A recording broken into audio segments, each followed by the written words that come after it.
কিভাবে বাংলাদেশ স্টাইলের মিস্টার বেকার কুপার্সের কেক তৈরি করলাম এটাই থাকবে আজকের রেসিপিতে। শুরুতেই ক্রিম তৈরির জন্য হুইপিং ক্রিম নিয়ে বিট করা শুরু করলাম। কিছুটা ঠিক হয়ে গেলে 1 টেবিল চামচ চিনি দিয়ে আবার বিট করা শুরু করলাম। এবার একদম ঘন হওয়া পর্যন্ত বিট করতে থাকবো।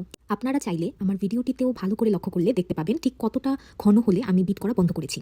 এবার আলাদা একটি প্যানে 3টি ডিমের কুসুম নিয়ে নিচ্ছি। এখানে আমরা চেষ্টা করব ডিমের সাদা অংশটিকে অ্যাভয়েড করার। এবার ডিমগুলো ফেটিয়ে নিচ্ছি। ডিম ফেটানো হয়ে গেলে এবার আমি 1 টেবিল চামচ চিনি এবং 3 ভাগের 2 ভাগ ক্রিম দিয়ে আমি মিক্সচার তৈরি করে নিব। এই পর্যায়ে মিশ্রণটিকে চুলা জ্বালিয়ে আমি জাল দিয়ে নিব যেন এটা একটু ঠিক হয়ে যায়। তারপর মোটামুটি ঠিক হয়ে আসলে কাটা চকলেটের গুঁড়ো দিয়ে আমি একটি পেস্ট বানিয়ে নিব, যেটা আমার পরবর্তীতে ক্রিম বানানোর জন্য ব্যবহৃত হবে। চকলেটের মিশ্রণটি ভিডিওতে যেমনটা দেখা যাচ্ছে এরকম হতেও পারে, আবার একটু ঠিক হতে পারে বেশি, সেটাতে ভয়ের কিছু নেই। এবার এই চকলেটের মিশ্রণটিতে হুইপড ক্রিমটা বানিয়ে রেখেছি সেটা দিয়ে আবার মিক্স করে নিব। এভাবেই নাড়তে নাড়তে তৈরি হয়ে গেল আমার চকলেটের ক্রিম, যেটা আমি পরবর্তীতে আমার কেকের লেয়ারের ভেতরে ইউজ করব। চলুন এবার তাহলে কেক তৈরির প্রক্রিয়ায় চলে যাওয়া যাক। 2 কাপ চিনি, 2.25 কাপ ময়দা, 1 কাপ কোকো পাউডার, 1 টেবিল চামচ বেকিং পাউডার আর কিছু পরিমাণ লবণ নিয়ে একটি মিক্সচার তৈরি করে নিব, যেখানে শুধুমাত্র শুকনো সব ইনগ্রিডিয়েন্টস থাকবে। সবগুলো শুকনো ইনগ্রিডিয়েন্টস এভাবেই খুব ভালোভাবে মিক্স করে নিতে হবে। মিক্সচারটি তৈরি হয়ে এলে 2টি ডিম, হাফ কাপ তেল এবং 1 কাপ দুধ নিয়ে আবার আমি ভালোভাবে মিক্স করে নিব।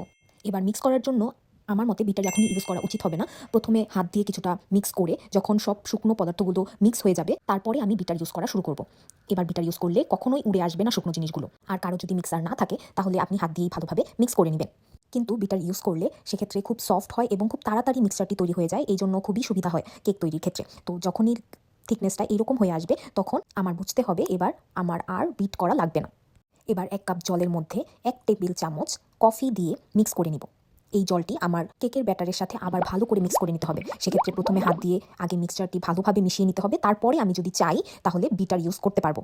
আর যদি কারো আমার মতো হাত দিয়ে করতে প্রবলেম না হয় তাহলে আপনিও আমার মতো করে হাত দিয়ে মিক্স করে নিতে পারবেন। সেক্ষেত্রে পানি ছিটকে পড়বে না এবং আপনার কিচেন সুন্দর থাকবে।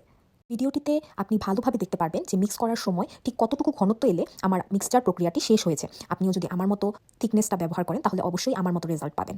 এই পর্যায়ে সরাসরি বেকিং প্রক্রিয়ায় চলে যাব। তার জন্য আমার বেকিং পট লাগবে, আর সেই আকারে আমি পচমেন্ট পেপার কেটে নিব। আমি ঠিক যেভাবে সাইজ করে কেটে নিচ্ছি আপনারাও চাইলে এইভাবে সাইজ করে কেটে নিতে পারবেন। সেক্ষেত্রে খুব ভালোভাবে আপনার কেকটি বেক হয়ে আসবে। পচমেন্ট পেপারটি পটে রাখার আগে তেল দিয়ে নিতে ভুলবেন না যেন। আপনি চাইলে বাটারও ইউজ করতে পারবেন, কিন্তু আমি তেলই ইউজ করেছি।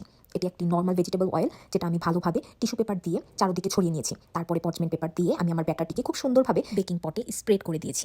এরকম আরও সুন্দর সুন্দর ভিডিও পাওয়ার জন্য অবশ্যই আমার চ্যানেলটিকে সাবস্ক্রাইব করে দিবেন, লাইক করে দিবেন, অ্যান্ড চাইলে আপনি শেয়ারও করতে পারবেন। আর যদি আপনাদের কোনো ধরনের রেসিপির প্রয়োজন হয় তাহলে অবশ্যই আমাকে কমেন্ট করে জানাতে পারবেন। এবার বেকিং পেপার সেট হয়ে আসলে আমি কেকের ব্যাটারটিকে আস্তে আস্তে প্যানের মধ্যে দিয়ে দেব। দেখতে খুবই সুন্দর লাগছে এবং দেখতে খুবই লোভনীয় মনে হচ্ছে। তারপর আমি একটু ছাকিয়ে নিব যেন কোনো ধরনের বাবলস না থাকে। তারপর আমি আমার গ্যাস ওভেনে 350 ডিগ্রি ফারেনহাইট তাপমাত্রায় 30 মিনিটের জন্য বেক করতে রেখে দিব। 30 মিনিটের জন্য রাখলেও 20 মিনিট পরে অবশ্যই একবার চেক করে নেবেন যে আপনার কেকটি তৈরি হয়ে গিয়েছে কিনা। যদি হয়ে থাকে তাহলে নামিয়ে ফেলবেন, আর যদি না হয়ে থাকে তাহলে আবার আপনি 5 থেকে 10 মিনিটের জন্য রেখে দিতে পারেন। আমার এখানে আমি ব্যাটারটিকে যখন দেখেছি খুবই ফ্লাফি হয়েছে এবং সফট হয়েছে এবং একই সাথে বাউন্সি হয়েছে। আপনারা চাইলে টুথপিক দিয়ে টেস্ট করে দেখতে পারেন। যদি টুথপিকটি সুন্দরভাবে বেরিয়ে আসে তাহলে আপনার কেক হয়ে গিয়েছে, আর যদি টুথপিকে কিছুটা ব্যাটার লেগে থাকে তাহলে আরও একটু বেক করার জন্য রেখে দিবেন ওভেনে।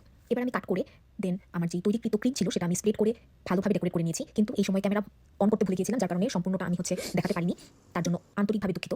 এবার আমি কেটে নিচ্ছি। কেটে নিলে যেই স্মুথনেসটা দেখা যাচ্ছে ক্যামেরাতে ঠিক ওই রকমই খেতে হয়েছে। আপনারা বাসায় অবশ্যই চেষ্টা করবেন, আর যদি আপনারা এই রেসিপিতে খুব মজাদার কেক তৈরি করতে পারেন তাহলে অবশ্যই কমেন্ট করে জানাবেন। আমি খুবই খুশি হব। আপনাদের সেই ভালোবাসার জন্য আমি অপেক্ষায় রইলাম। Thank you for watching. Please like করতে ভুলবেন না যেন।